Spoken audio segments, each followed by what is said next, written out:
दोस्तों, जहां एक तरफ भारत रूस से डिस्काउंटेड क्रूड ऑयल खरीदकर बड़ी संख्या में यूरोपियन यूनियन को सप्लाई करते हुए भारी मुनाफा कमा रहा है, वहीं दूसरी तरफ अब हमारे देश में अंतरिक्ष को लेकर की जाने वाली तरक्की में एक बिल्कुल नया नाम अग्निबाण शामिल होने वाला है। बता दें कि इस नए परीक्षण के तुरंत बाद ही भारत उन चुनिंदा देशों में शामिल हो जाएगा जहाँ पर स्पेस को लेकर रिसर्च एक्टिविटी प्राइवेट कंपनियां खुद कर रही है और हम इसमें लगातार आत्मनिर्भर बनते जा रहे हैं। तो चलिए शुरू करते हैं इस वीडियो को और जानते हैं इन दोनों ही खबरों को डिटेल में। दरअसल दोस्तों, सामने निकल कर आ रही लेटेस्ट अपडेट के मुताबिक यूरोपियन यूनियन का भारत से खरीदे जाने वाला पेट्रोलियम प्रोडक्ट की क्वांटिटी में भारी बढ़ोतरी देखने को मिली है।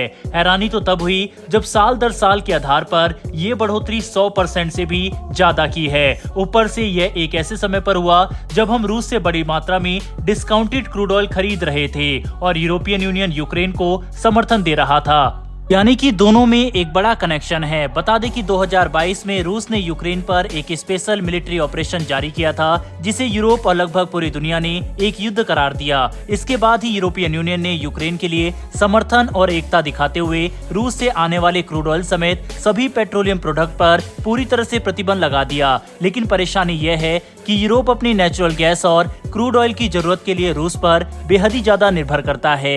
ऐसे में अचानक से इतनी बड़ी जरूरत वह पूर्वी देशों से पूरी नहीं कर सकते, जिसकी वजह से हमने देखा कि भले ही यूरोप ने रूस पर प्रतिबंध लगा दिया हो और क्रूड ऑयल समेत नेचुरल गैस की खरीद सीधे ना की जा रही हो, पर जब यही रशियन क्रूड ऑयल भारत पहुंचकर रिफाइन किया जाता है और इससे निकलने वाले पेट्रोल, डीजल समेत केरोसिन जैसे प्रोडक्ट यूरोपियन यूनियन को एक्सपोर्ट किए जाते हैं, तब यूरोपियन यूनियन बिना कुछ बोले बड़ी मात्रा में उनके लिए डील करता है। आंकड़ों की बात करें तो सितंबर महीने में यूरोपियन यूनियन ने भारत से 3,30,000 बैरल डीजल प्रतिदिन आयात किया, जो अगस्त के मुकाबले 45% तक ज्यादा है। साथ ही यूरोपियन यूनियन द्वारा भारत से खरीदे जाने वाले पेट्रोलियम और दूसरे क्रूड प्रोडक्ट की एवरेज संख्या 2 लाख बैरल प्रतिदिन रही, जिससे हमें पता चलता है कि कैसे यूरोप भारत में रिफाइन किए जाने वाले रशियन क्रूड प्रोडक्ट का सबसे बड़ा खरीदार बन चुका है। वहीं वह अपने ही द्वारा लगाए गए प्रतिबंध को बाईपास कर रहे हैं और वह भी बिना दुनिया में शोर मचाए, जिससे हम ये बात समझ सकते हैं कि भारत इस वक्त काफी मुनाफा कमा रहा है,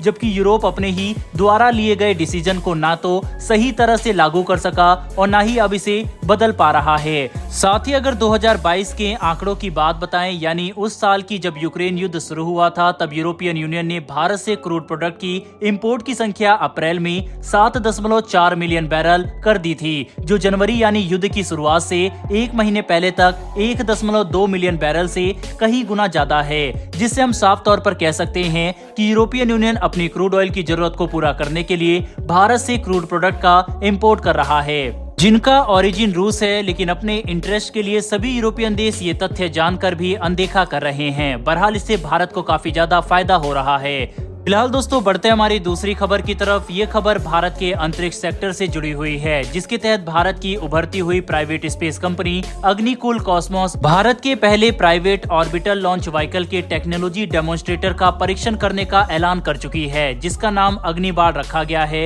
ये भारत में प्राइवेट सेक्टर द्वारा बनाया गया अब तक का पहला ऑर्बिटल लॉन्च व्हीकल होगा, जिसका विकास हमारे देश में अंतरिक्ष को एक बड़े बिजनेस और पोटेंशियल इन्वेस्टमेंट क्षेत्र में मजबूत करने का काम करेगा।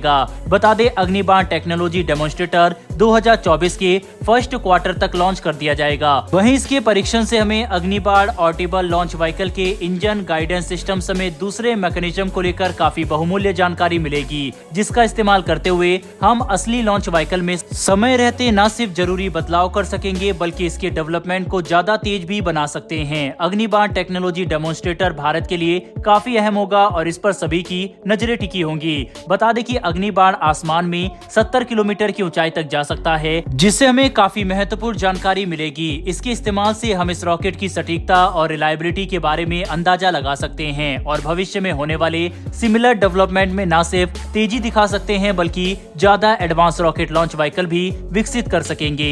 इससे प्राइवेट सेक्टर में सैटेलाइट लॉन्च करने का बिजनेस तेजी से बढ़ेगा, जो आने वाले समय में एक $multi-billion मार्केट मार्केट के तौर पर सामने आ रहा है और भारत इसमें नेतृत्व करना चाहता है। बता दें कि हमारे देश में प्राइवेट कंपनियां अब सैटेलाइट लॉन्च व्हीकल की टेक्नोलॉजी को लेकर काफी तेजी से काम कर रही है। गोदरेज एरोस्पेस जैसी कंपनियां भी सैटेलाइट और इससे जुड़ी कंपोनेंट को विकसित करने में काफी आगे निकल चुकी है और हम देख रहे हैं कि इसरो भी प्राइवेट कंपनियों का पूरा समर्थन कर रही है ताकि आगे जाकर स्पेस सिर्फ एक पब्लिक एजेंसी तक ही सीमित ना रहे, बल्कि हमारे देश में मजबूत होता प्राइवेट सेक्टर इसमें सामने आकर प्रतिनिधित्व कर सके, जो भारत के ओवरऑल डेवलपमेंट के लिए काफी जरूरी है। बहरहाल दोस्तों, इस वीडियो में इतना ही। दोनों ही खबरों के ऊपर आपकी क्या राय है कमेंट बॉक्स में लिखकर जरूर बताइएगा। साथ ही दोस्तों, अगर आपको ये इन्फॉर्मेशन और वीडियो पसंद आई हो तो वीडियो को लाइक करके हमारी आने वाली डेली वर्ल्ड अफेयर से जुड़ी ऐसी वीडियो के लिए चैनल को सब्सक्राइब कर बेल नोटिफिकेशन अवश्य दबा लें। फिर मिलेंगे ऐसी एक नई वीडियो के साथ। धन्यवाद। जय हिंद।